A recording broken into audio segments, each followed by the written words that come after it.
고린도후서 4장 13절에서 18절까지 하나님의 말씀을 우리가 교독하겠습니다. 기록된 바 내가 믿었으므로 말하였다 한 것 같이 우리가 같은 믿음의 마음을 가졌으니 우리도 믿었으므로 또한 말하노라.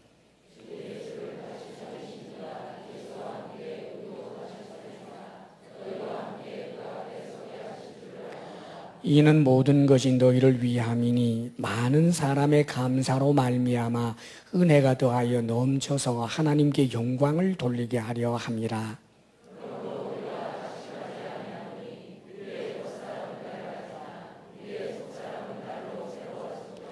우리가 잠시 받는 환난에 경한 것이 지극히 크고 영원한 영광에 중한 것을 우리에게 이루게 함이니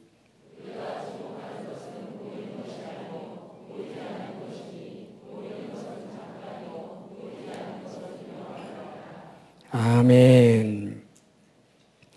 자, 우리 한번 인사하십시다. 먼저 얼굴에 웃음부터 미소로 가득 얼굴을 채우시고 서로 한번 인사하는데 이렇게 인사하겠습니다. 존경합니다. 존경합니다. 존경합니다. 그래요. 또 한 번 더 인사하겠습니다. 훌륭한 분처럼 보입니다. 훌륭한 분처럼 보입니다. 그래, 맞습니다. 또 한 번 더 인사하겠습니다. 잘 되고 있습니다. 염려하지 마세요. 잘 되고 있습니다. 염려하지 마십시오. 우리가 세상을 사노라면 원치 않았지만 그런 환난을 당할 때가 있습니다. 이 많이 근심하게 되는 그런 어려운 일들, 이런 환난, 시련, 고난이 우리들에게 찾아올 때가 있지요. 사실 이런 시련이나 고난은 일어나게 되는 이유는 다양합니다. 그 중에 하나는 그저 자신의 잘못 때문에 일어나는 환난도 있지요. 가령 투기 같은 것 잘못해서 혹은 남의 보증을 또 무한으로 써서 또 도박 같은 데 손을 대서 그런 자기 잘못으로 인해서 재산을 다 잃고 자기뿐만 아니라 온 그 가족을 큰 어려움 속에 빠뜨리게 되는 이제 그런 경우도 있습니다. 사실 이렇게 자신의 잘못으로 인해서 일어나는 그런 환난은 없는 게 좋겠지요. 그러나 우리는 약하기 때문에 또 우리가 또 분별력이 부족해서 때때로는 죄와 타협할 때가 있고 우리의 잘못으로 인해서 삶의 어려움이 있을 수도 있습니다. 그러나 전혀 믿음으로 살려고만 했는데 아니 정말 잘 믿기로 결심하고 열심히 주님을 위하고 사명을 위해서 살았는데 그 믿음 때문에 당하는 고난도 있습니다. 사실 적당히 믿으면 고난이 없을 것을 열심히 믿었기 때문에 당하는 고난도 있잖아요. 교회 오는 것도 간신히 주일날 그저 예배 때 한 번 나오거나 혹은 한 달에 한 번 나오거나 이런 정도일 때 주변에 믿지 않는 가족이나 친지들은 열심히 신앙생활 안 한다고 누가 뭐라 그러겠어요. 금요일도 가고 주일도 낮에도 가고 밤에도 가고 새벽에도 가고 셀 모임도 가고 성경 공부한다고 가고 전도한다고 가고 열심히 내니까 그만 가족이 박해를 나고 어려움을 겪는 경우가 있지요. 전도하려고 하다가 보니까 직장에서도 당신 광신자 아니야? 그러면서 또 고난이 올 수도 있습니다. 참으로 열심히 신앙생활을 하기 때문에 잘 믿기 때문에 사명을 위해서 살고자 하니까 고난이 오는 수도 있습니다. 그런데 문제는 우리가 사는 이 세상은 천국이 아니고 사실은 여러 가지 모순과 악이 관영하고 있는 세상이기 때문에 믿음을 따라 바르게 살려고 해도 고난이 있고 또 내가 잘못을 해서도 고난이 있습니다. 이 고난, 이 환난은 내가 이 땅을 입고 사는 한은 사실은 아무도 예측하지 못하고 나타나는 것입니다. 부족한 사람에게만 오는 것도 아니고 미련한 사람에게만 오는 것도 아닙니다. 잘난 사람, 못난 사람, 건강한 사람, 또 연약한 사람, 남녀노유를 막론하고 이 환난과 시련은 시도 없고 때도 없이 예측도 할 수 없는 가운데 우리에게 덜컥 다가오게 되는 경우가 있는 것입니다. 사실은 그게 인생입니다. 그래서 어떤 분이 그랬다잖아요. 아주 경건한 그런 이제 수도사에게 정말 나는 내 삶에서 평안이 가득했으면 좋겠습니다. 시련과 고난이 없는 그런 곳을 좀 가르쳐 주십시오 하고 참으로 기도 많이 한 현자 수도자에게 물었더니 데리고 가더라 합니다. 어디로 데려갈게요? 무덤으로. 공동묘지로 데려갔대요. 여기 들어가면 환난도 시련도 없습니다. 살아있으면 환난도 있고 시련도 있다는 말이지요. 환난과 시련은 우리에게 있을 수밖에 없는데 환난이 있다라고 하는 것이 문제가 아니라 그 환난에 대한 우리의 태도가 중요합니다. 환난이 없기를 바라기보다 환난을 어떻게 극복하느냐가 더 중요합니다. 오늘 하나님의 말씀은 우리가 삶에서 당할 수 있는 환난, 고난, 시련들을 어떻게 극복하고 이기며 종말론적으로 승리자가 될 수 있느냐 하는 것에 대해서 가르쳐 줍니다. 오늘 말씀 먼저 13절을 함께 읽어봅니다. 13절 다 같이 시작. 기록된 바 내가 믿었으므로 말하였다 한 것 같이 우리가 같은 믿음의 마음을 가졌으니 우리도 믿었으므로 또한 말하노라. 이 고린도 후서는 사도 바울이라고 하는 분이 있었어요. 근데 이 바울이 성령의 감동을 받아서 성경을 기록하면서 그가 구약 성경을 한 군데 인용을 합니다. 그래서 오늘 말씀 13절에 보면 기록된 바 그랬어요. 구약 성경에 기록되어 있기를 그 뜻입니다. 그래서 그 구약 성경 가운데 시편 말씀 116편 10절 말씀을 인용한 거예요. 이 시편 116편은 아마 다윗이 썼을 것이다라고 추정하는 그런 이제 시편입니다.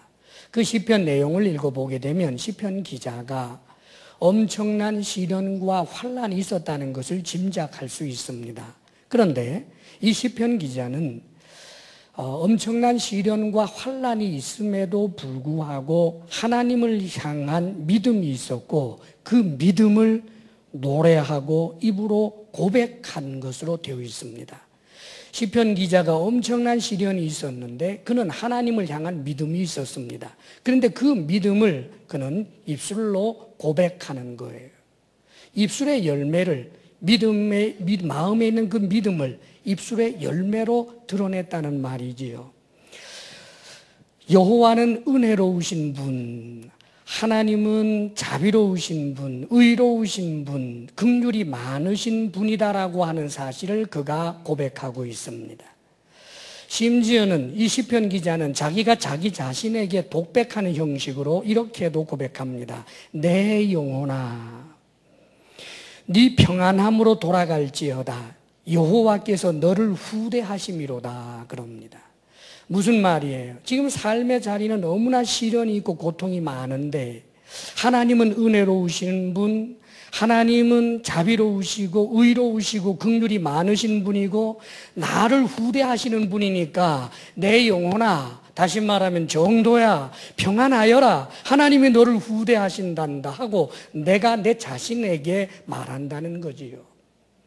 사랑하는 여러분, 하나님을 향한 이 믿음은 입술로 고백되어져야 하는 것입니다.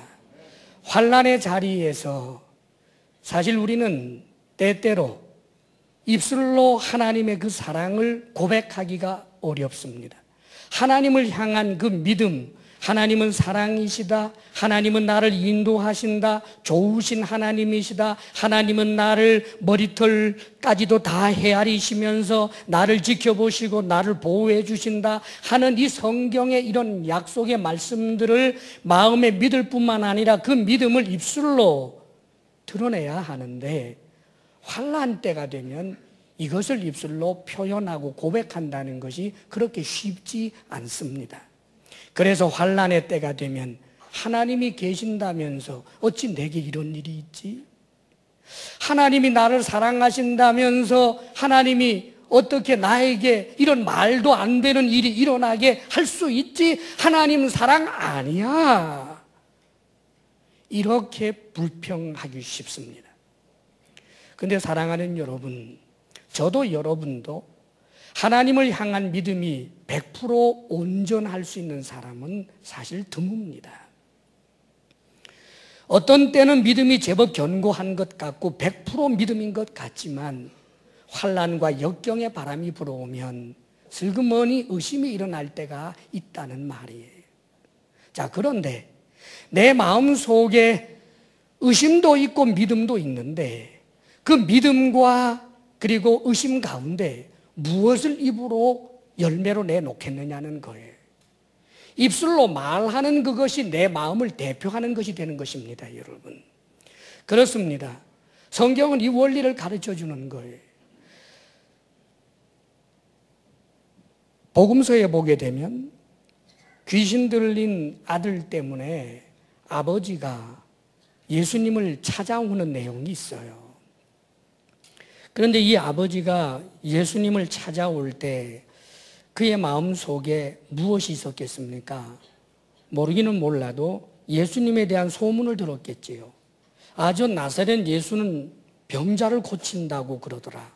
그렇다면 저 나사렛 예수님에게 우리 아들, 귀신 들린 아들을 데리고 가면 고칠 수 있지 않을까 하는 마음을 가지고 온 거예요. 물론 그것은 100% 믿음은 아닙니다. 의심이 있고 그러나 거기 믿음도 있습니다. 100% 불신했다면 아마 주님께 나오지 않았을 것입니다. 말도 안 돼. 고치기는 어떻게 고쳐? 어림도 없지. 그런 마음이 확고했다면 그 아들 데리고 예수님께 올 이유가 없었지요.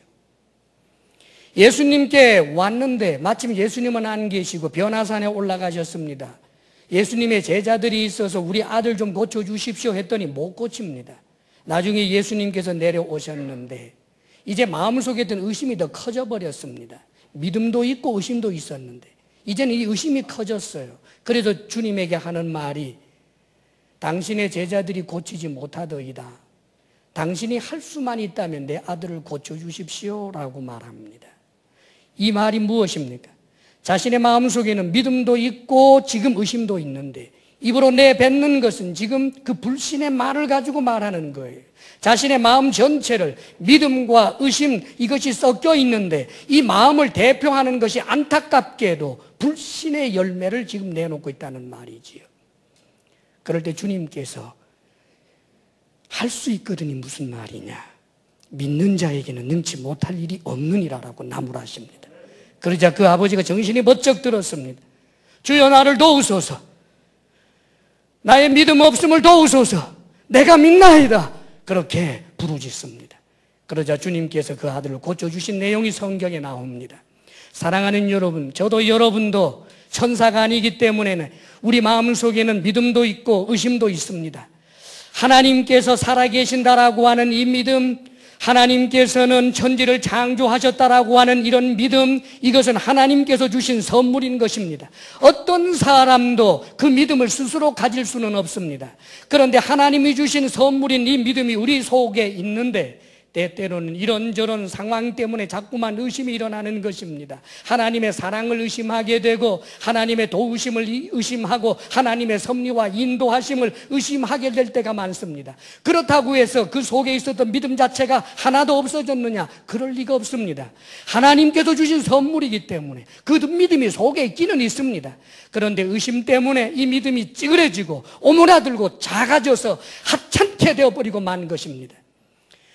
자신의 입술의 열매를 그 적어진 믿음 그거를 다시 끄집어서 주여 내가 믿나이다, 내가 믿나이다 할 때 놀라운 역사가 일어나게 되는 것입니다.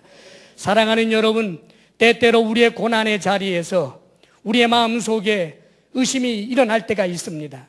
그러나 그 의심을 입 밖으로 내어놓고 하나님을 원망하고 하나님의 사랑에 대하여 냉소적인 그런 태도로서 입술에 열매를 내어놓지 마십시오. 그 말이 우리의 마음을 대표하는 것으로 하나님은 간주하시기 때문입니다. 성경에 보면 이스라엘 백성들이 애굽에서 나와서 광야 생활을 할 때 그들의 광야의 삶이라고 하는 것은 오늘로 말하면 신앙생활과 같은 것입니다. 이 세상의 신앙의 삶이지요. 그 이스라엘 백성들이 하나님을 원망할 때가 많았습니다. 그러나 그들이 하나님을 100% 원망만 했느냐? 그렇지는 않습니다. 그들도 하나님을 찬송할 때가 있었고 나름대로 하나님을 믿는 믿음이라고 하는 것이 있기는 있었습니다. 그런데 문제는 입만 열면 하나님을 향한 불평과 불신의 말을 끊임없이 내어놓았습니다. 민수기 14장 28절에 보면 하나님은 이런 말씀을 하십니다. 내 삶을 두고 맹세하노라. 너희 말이 내 귀에 들린 대로 내가 너희에게 행하리니 너희 시체가 이 광야에서 엎드러질 것이라. 이스라엘 백성들이 정탐꾼을 보내고 난 다음에 그 정탐꾼의 보고를 듣고 이스라엘 백성들이 했던 말들은 가나안 땅에 들어가면 우리는 죽는다, 죽을 수밖에 없다, 칼에 맞아 죽을 것이고 우리의 자녀들은 전부 노예가 될 것이다 하면서 울고 불고 그들은 부르짖었습니다. 그런데 하나님께서 내 귀에 들린 대로 하겠다는 거예요. 계속해서 이 말씀을 읽어보면 하나님은 이렇게 말씀하십니다. 전날에 너희들이 가나안 땅에 들어가서 살리라라고 내가 맹세했지만 이 맹세조차 취소하고 20세 이상 된 사람 가운데 여호수아와 갈렙 이외에 어느 누구도 가나안 땅에 들어가서 살지 못하게 될 것이다 라고 말했습니다. 사랑하는 여러분, 왜 그랬습니까? 하나님은 분명히 그 사람의 마음을 볼 수 있는 그런 통찰력이 있는 위대하신 하나님, 불꽃 같은 눈을 가지신 하나님이십니다. 그 사람 마음속에는 믿음도 있고 의심도 있습니다. 그런데 하나님은 의심도 있고 믿음도 있는 그 사람이 스스로 자신 속에 있는 의심을 포기하고 믿음을 끄집어내서 입술로 믿음을 고백하고 입술로 그 믿음을 나 자신에게도 스스로 독백하고 정도야 하나님이 너를 지키신다, 정도야 하나님이 너를 사랑하신다, 그래 하나님께서는 신실하시다, 이 고난에는 하나님의 선한 뜻이 있다라고 믿고 고백하기를 원하시는 것입니다. 사랑하는 여러분, 고난의 바람 속에 있습니까? 환난 중에 있습니까? 환난 가운데서 의심이 일어날 수 있는 것은 인지상정 연약한 우리들의 모습이지만 우리가 우리의 입술을 제어할 수는 있습니다. 내 속에 있는 보석 같은 그 믿음을 끄집어내십시오. 그 믿음을 붙들고 그 믿음으로 고백하십시오.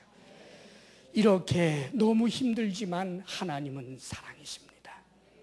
너무너무 힘들지만 하나님은 나를 인도하십니다. 이 고백을 해야 하는 것입니다. 사도 바울의 승리의 비결이 바로 그것이었습니다. 억울하게 매를 맞고 감옥에 갇히면 얼마나 낙심이 찾아오겠습니까? 그럴 때 그는 하나님을 찾습니다. 그리고 믿음을 고백하는 것입니다. 하나님은 사랑이시라고, 찬양을 받으실 만한 분이라고. 사랑하는 여러분, 고난의 바람 가운데서 어떤 경우에도 믿음의 입술의 열매를 하나님 앞에 올려드리시기를 바랍니다. 그 다음에 또 한 가지는 16절 말씀을 읽겠습니다. 다 같이 시작. 그러므로 우리가 낙심하지 아니하노니 우리의 겉사람은 낡아지나 우리의 속사람은 날로 새로워지도다. 고난의 자리에서 우리가 승리하기 위해서는 믿음으로 입술의 열매를 하나님 앞에 올려드려야 하면서 또 한 가지는 무엇보다도 우리 속사람에게 주목해야 합니다. 사람은 겉사람이 있고 속사람이 있는 것입니다. 이 겉사람은 세월이 흐르면 점점 낡아지는 거예요. 그렇지요. 우리 겉사람은 낡습니다. 늙고 병들고 죽는 것입니다. 사실 겉사람을 낡아지지 않도록 하기 위한 여러 가지 노력을 하는 것은 사실 상당히 가치 있는 일이긴 합니다. 여러분들의 그 겉사람이 쉽게 노쇠하지 않도록 먹거리에도 신경을 쓰고 또 적절한 운동을 하고 이렇게 자기 절제를 통해서 겉사람의 그 낡아지는 것을 조금이라도 늦추는 것은 필요한 일이지요. 언젠가 한번 TV에서 할아버지가 한 70이 다 되신 할아버지인데 몸짱이더라고요. 그냥 이렇게 하니까 어디 이소룡 씨처럼 막 불룩불룩 하면서 근육이 나오는데 깜짝 놀랐어요. 그래서 어떻게 그렇게 좋은 몸짱을 하고 계십니까? 하고 이제 옆에서 물으니까 그분 대답이 하루에 3시간 운동한대요. 3시간. 아령도 들고 뭐 아주 열심히 3시간. 3시간씩 운동을 하니까 몸짱이 되었어요. 70이 다 됐는데도 말이지요. 여러분 몸짱 되십시오. 예, 운동 많이 하시고. 그러나 100살이 돼도 그럴까? 안 될 것 같은데요. 아무리 운동을 해도 결국은 낡아지는 것입니다. 아무리 운동해도 겉사람은 낡고 결국은 죽는 것입니다. 그게 우리 겉사람이에요. 그래서 겉사람 가지고는 사실은 환난의 그 바람을 이겨낼 수가 없어요. 환난의 바람을 이겨낼 수 있는 것은 뭐냐 하면 속사람입니다. 성령으로 말미암아 거듭나게 된 속사람, 이 영적인 부분이지요. 신령한 부분입니다. 그렇습니다. 우리의 속사람, 하나님을 찾는 그 속사람, 하나님을 경외하는 이 속사람이 견고해지고 튼튼해져야 하는 것입니다. 지금 바울은 그렇게 말하고 있지요. 낙심하지 아니한다. 겉사람은 낡아지지만, 그렇지요. 바울이라고 해도 세월이 흐르니까 겉사람은 낡아지는 거예요. 사실 바울의 외모는 아주 볼품이 없었다고 그럽니다. 그리고 점점 늙어서 이제는 낡아지고 힘이 없습니다. 기력이 쇠하여져 가고 있습니다. 바울에게도 그랬습니다, 여러분. 그러나 그는 낙심하지 아니합니다. 왜냐하면 속사람이 날로 새로워지기 때문입니다. 이 속사람이 새로워진다라고 하는 것은 저절로가 아닙니다. 겉사람이 후패하면 속사람은 저절로 새로워진다는 그런 뜻 아닙니다. 속사람을 더욱더 강건해지고 날마다 새로워지게 하기 위한 거룩한 노력이 있었습니다. 경건의 두께입니다. 하나님께 나아가는 횟수입니다. 하나님을 사랑하고 하나님을 찾고자 하는 그런 대가지불입니다. 끊임없이 그런 훈련과 노력을 통해서 바울은 그 속사람이 강건한 사람이 된 것입니다. 사랑하는 여러분, 환난의 바람, 시련의 바람이 불어올 때 환난의 자리에서 그 환난을 이겨낼 수 있는 것은 무엇입니까? 근육 단련이 아닙니다. 육체의 근육 단련이 아니고 속사람의 근육입니다. 경건의 두께입니다. 심지가 견고해야 합니다. 겉사람이 아니라 속사람의 그 믿음이 견고하고 하나님을 철저하게 의지하는 그런 사람이 되어 있을 때 아무리 높은 파고가 있어도 이겨낼 수 있는 것입니다. 성경에 보면 우리는 다니엘을 살펴봅니다. 다니엘과 같은 이는 사자굴에 들어갈 정도로 믿음을 지켜냈습니다. 자, 그런데 사자굴에 들어갔다가 살아나서 다니엘이 더 잘 되었다라고 하는 그런 내용을 우리가 성경에 접하게 되는데, 다니엘이 사자굴에까지 들어갈 수 있도록 믿음을 지켜낸 이유가 뭘까요? 조금만 부인하면 되는데, 조금만 자기 지금까지 해왔던 그 신앙 행위를 왜곡 좀 시키면 되는데, 그럼에도 불구하고 믿음을 지키면서 사자굴에 들어갈 수 있었던 것은 뭘까요? 그것은 여러분 한탕주의가 아닙니다. 그때가 되면 그때 갑자기 하늘로부터 힘이 확 와가지고 우락차차하게 된 게 아니란 말입니다.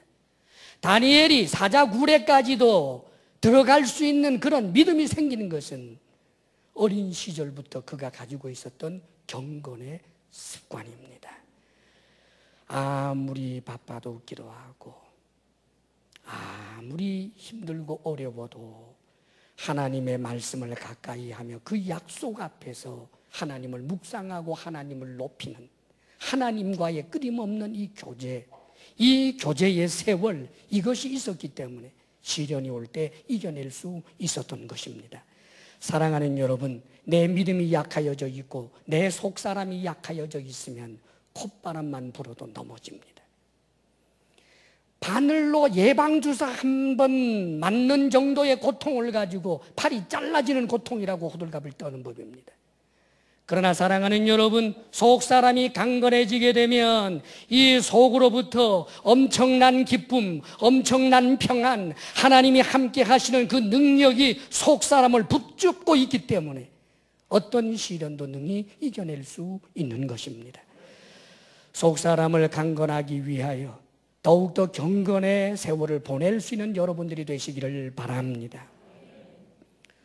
우리가 잘 아는 대로 사울은 솔로몬 너무나 안타까운 사람입니다. 왜냐하면 솔로몬이라고 하는 사람은 출발이 너무 좋았던 사람이기 때문입니다. 솔로몬이 왕이 되었을 때 그 처음으로 왕이 된 그 솔로몬이 하나님 앞에 얼마나 예쁜 모습 보였습니까? 왕이 되어서 하나님 앞에 제사를 지냅니다. 하나님 앞에 기도를 하면서 그가 소원했던 것은 부귀영화 아니었어요. 왕권을 길게 해달라고 하는 것 아니었어요.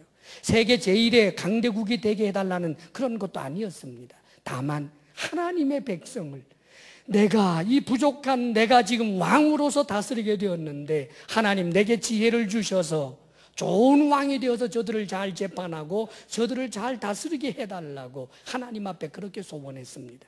하나님께서 이 솔로몬을 보면서 얼마나 기뻐했는지 몰라요. 그런데 문제는 솔로몬은 시간이 조금 지나면서 이 아름다웠던 속사람을 주목하지 않았어요. 그 속사람을 가꾸는 일에 마음 쓰지 않았어요. 겉사람을 가꾸는데 마음을 썼습니다.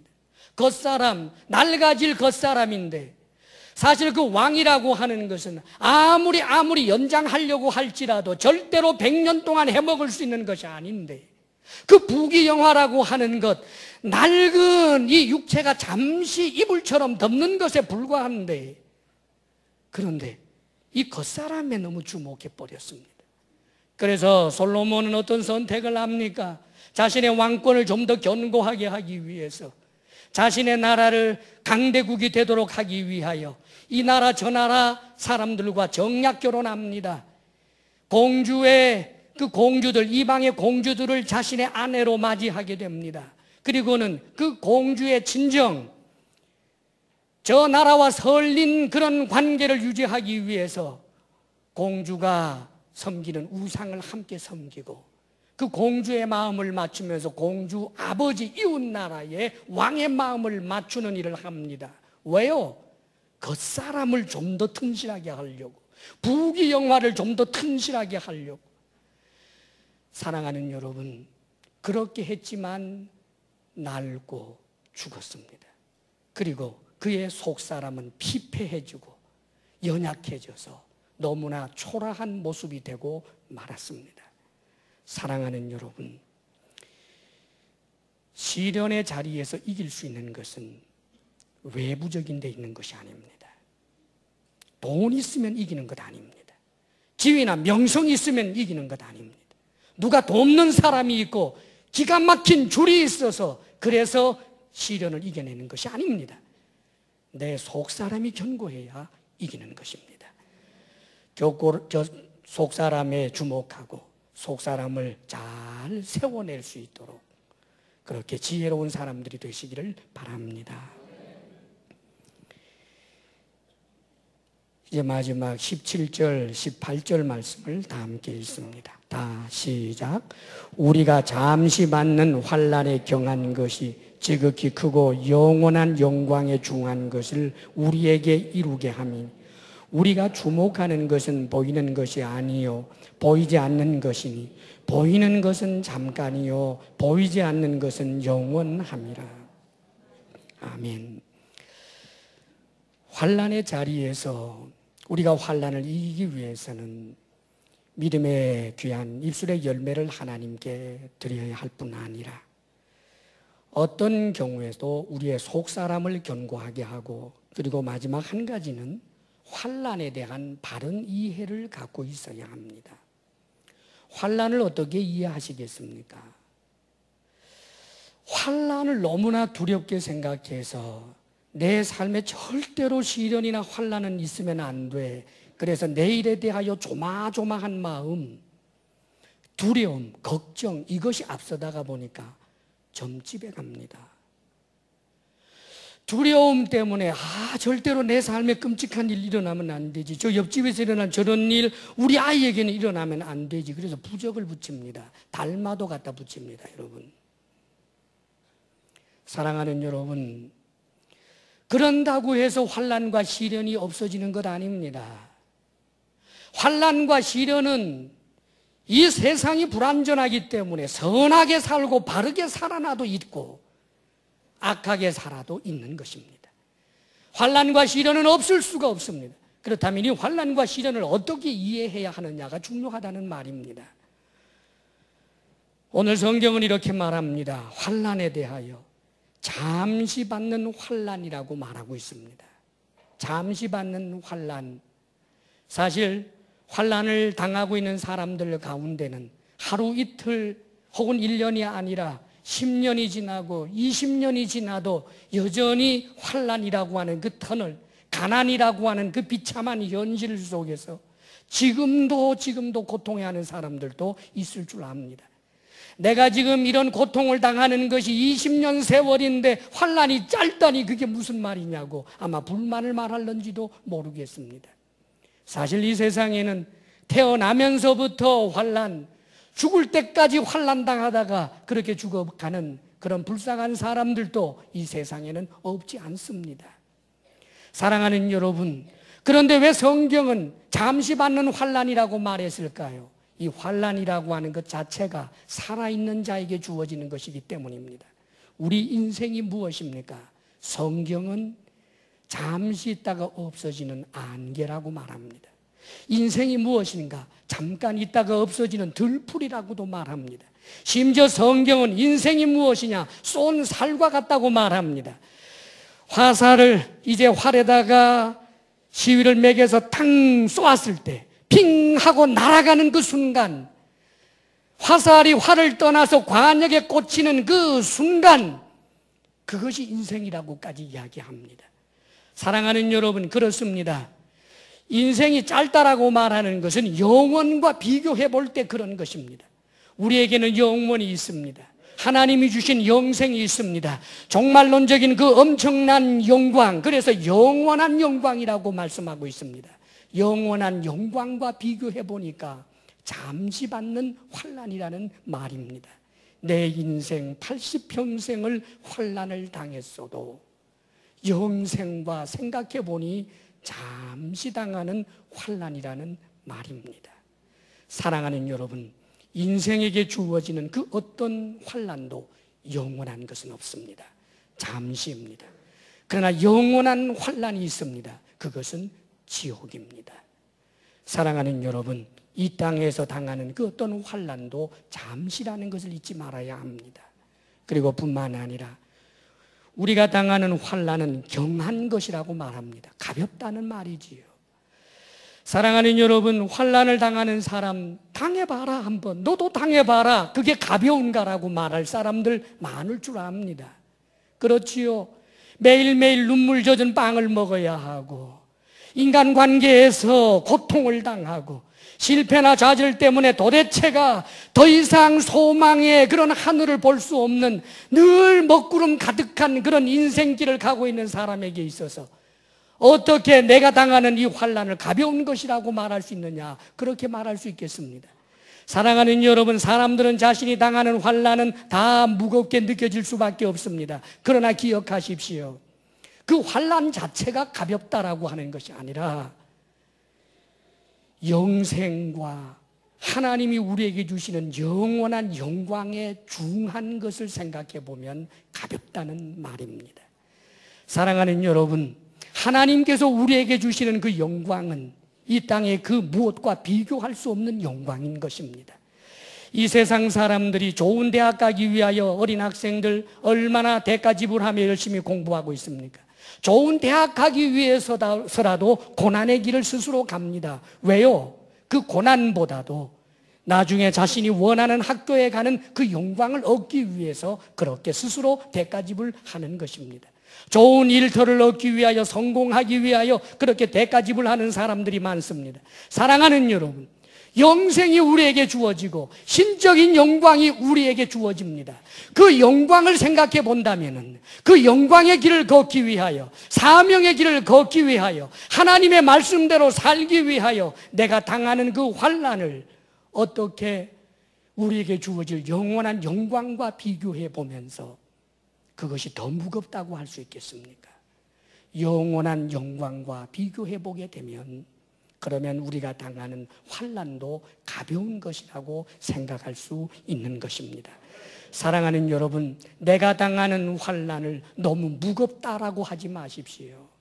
내가 당하는 환난을 다른 사람하고 비교하려고 하지 마십시오. 내가 당하는 그 환난을 하나님께로 놓고 하나님께서 내게 주시는 선물과 한번 비교해 보십시오. 이 환난의 터널을 끝내고 나면 내게 주어질 영원한 영광, 그것을 생각하라는 말입니다.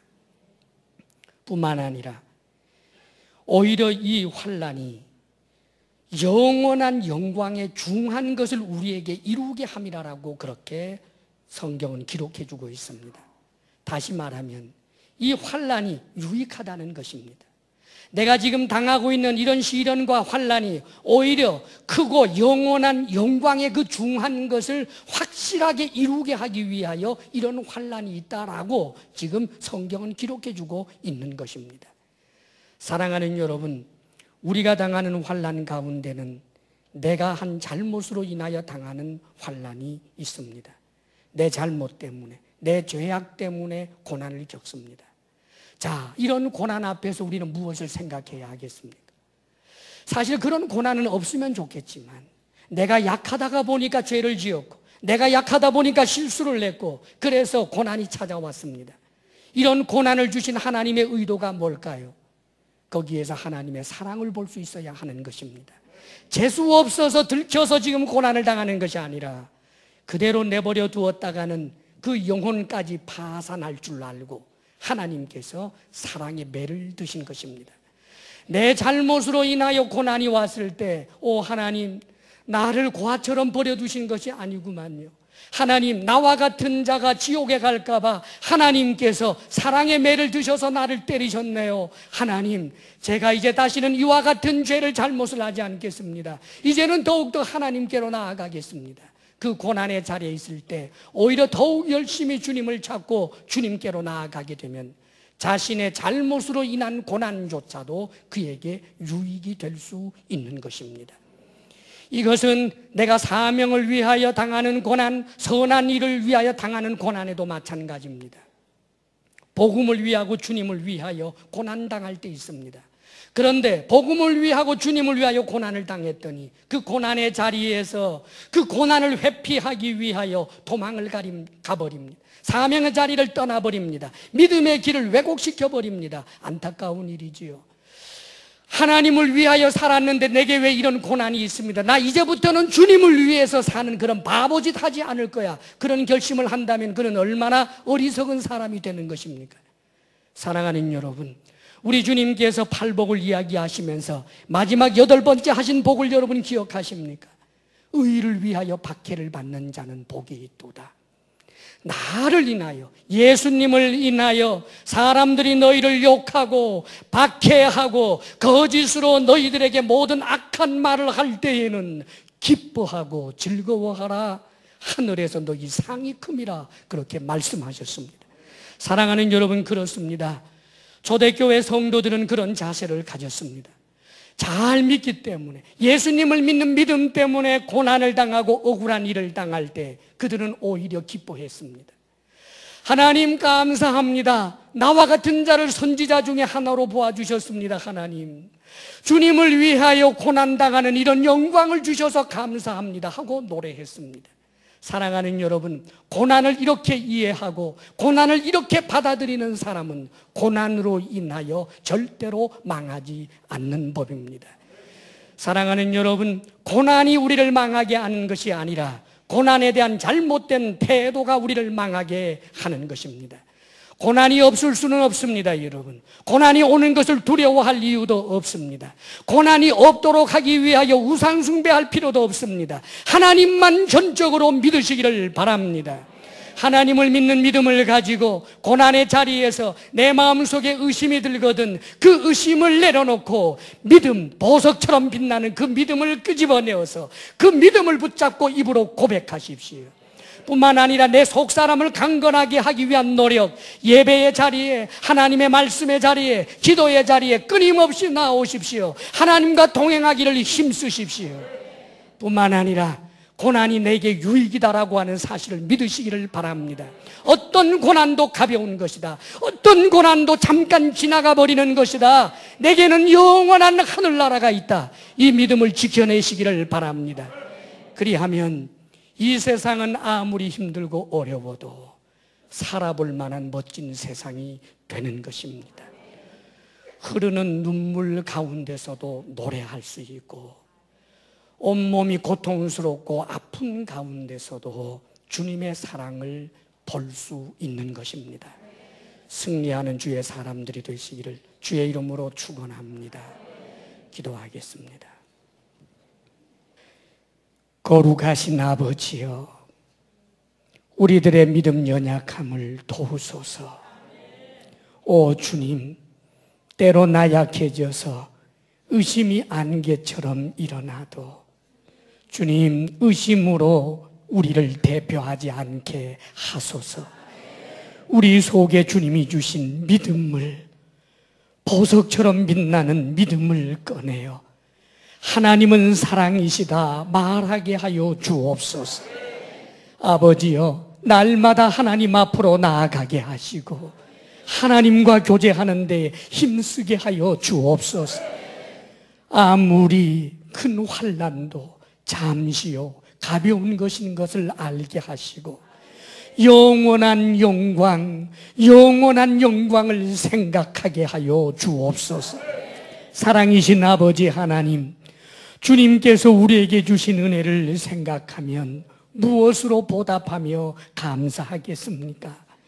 아버지여, 우리가 수고한 수고의 열매를 하나님께서 허락하셔서 얻었기에 아버지 하나님 앞에 감사함으로 예물을 올려드립니다. 주님의 명령을 따라 하나님의 것을 하나님의 것으로 거룩하게 구별하여 10의 1조를 드리오니 저들의 믿음을 보시고 그 믿음대로 하나님의 약속하신 복을 허락해 주옵소서. 감사를 올려드립니다. 더욱더 감사할 만한 아름다운 일들을 허락하여 주옵소서. 아버지 하나님 앞에 뜻을 정하여 주정 헌금으로 드려 하나님으로 하나님 되게 하며 아버지 하나님께서 기뻐하시는 뜻을 따라 선교 헌금과 구제 헌금으로 드리오니 아버지여, 더욱더 가치 있고 보람된 삶으로 살아가게 하여 주옵소서. 주의 사랑하는 성도들이 오직 하나님께로 받고자 하며 불의의 재물에 마음 두지 않게 하여 주옵소서. 우리 성도들에게 일터의 복을 더하여 주옵소서. 우리 성도들에게 건강의 복을 주옵소서. 부부사랑 돈독하게 하여 주옵소서. 하나님이 선물로 주신 우리의 자녀들이 주님 안에서 잘되게 하여 주옵소서. 이제는 우리 주 예수 그리스도의 크신 은혜와 하나님 아버지의 한없는 사랑과 성령의 교통하심과 충만케 하심이 어떤 환난 중에서도 믿음을 지키며 승리하겠습니다 고백하며 나아가는 사랑하는 모든 성도들 위해 이제로부터 영원토록 함께 하시기를 간절히 축원하옵나이다. 아멘.